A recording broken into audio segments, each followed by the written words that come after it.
You know, when you have an agenda to push or virtues to signal, nothing's quite as powerful to the SJW as poorly written poetry. Let's examine Exhibit A.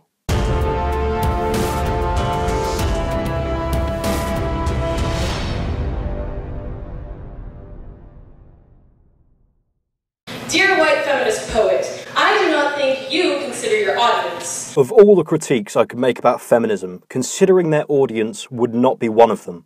Look at the mass amounts of feminist celebrities that have come out of the closet, so to speak. Do you think they were embarrassed to call themselves feminists before, or are they just pandering to what's popular to keep themselves favourable? No, all feminists consider their audience very well, as I'm sure you've done with the people you've packed that hall with. You think we are all like you, think we are all fighting for you, think we use our feminism just for you. Okay, let's skip over the painful overuse of the word you for now. First and foremost, they think you're all like them. Well, I thought the whole point of the BLM movement and other much more respectable movements argued that you are just like them, simply wrapped in a different skin tone. Is this not the case? And as for thinking you're fighting for them, I thought the whole point of this girl power shit was supporting each other and pulling together to pretend you're somehow better than men. You speak to me like I'm a woman. Are you not? Okay, so black women aren't women? I'm learning quite a bit.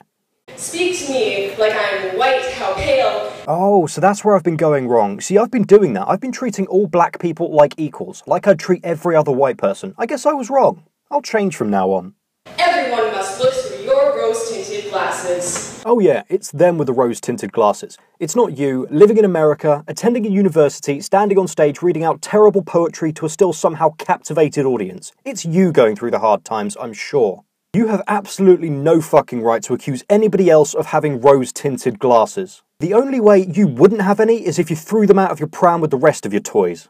You give me your poems about womanhood, give me your poems about menstruation, give me your poems like these are interchangeable. I don't see how they're not though. Do black women not have periods? Is that what you're attempting to claim here? Because you might have a bit of a shock yourself when you hit puberty. You know, when you grow up a little bit. Your words erase trans people with every pencil mark. Oh fuck, don't clap, you'll only encourage her. She'll think she has some kind of a future in this. Feminist or no, it's not fair to lead people on like that. Then again, I imagine it's some kind of safe space she's reading that out into like-minded snowflakes. Give me your poems about darkness as evil. I challenge anyone to find a feminist who's written what we have to call poems about darkness is evil. The only reason that I can think of is they're such fucking babies they're still worried about turning the light off before going to bed.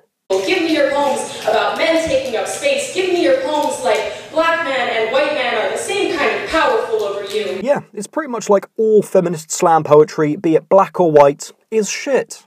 So far removed from Emmett Till that you think your womanhood erases your whiteness. Oh, I get it. So white people shouldn't be allowed to talk at all. Right, okay, I understand. Is this what you kids call reverse racism? No, of course it's not. It's not even regular racism because it comes from such an oppressed mouth. You say only victim while you still hold weapon over all POC. You heard her, ladies. If you want to keep writing terrible poetry, you need to get a potato peeler and peel your skin off. And after that, you can be just as oppressed as the rest of them. Maybe even a little more oppressed, because they still have skin, the shitlords.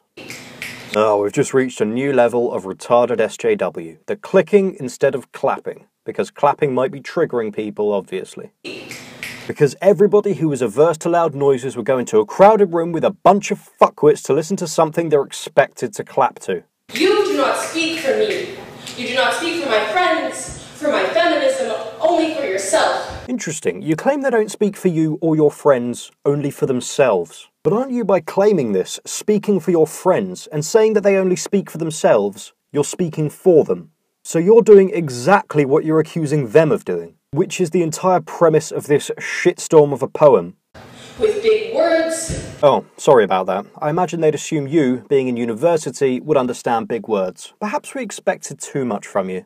With loud breaths, expansive entitlement, and you win. I'm not sure if that last one was unusually breathy for irony's sake, but I'm guessing you don't know what irony means, so I'll take it as further proof of your overwhelming stupidity. And am I the only one who is remarkably satisfied watching feminists turn on one another? To the point where they consider one group of feminists gaining ground as a loss for them. Every fucking time. Oh, thank God it's over. We survived. You know, it seems feminists are becoming more and more useful to the anti-SJW movement these days by fighting our battles for us. They're eating themselves on two fronts. They attack regular, what people consider respectable feminists, all the while digging up more and more retarded things to moan and bitch about. They're shooting themselves in both feet, discouraging new people from joining up because they can't be eased into it, and discouraging regular feminists from going extremist because they're hated by that group. So, lovely viewers, what normal things can you think up that radical SJWs will hate and why? I'll put the answers that make me laugh the most at the end of my next video, and as always, thank you for your time.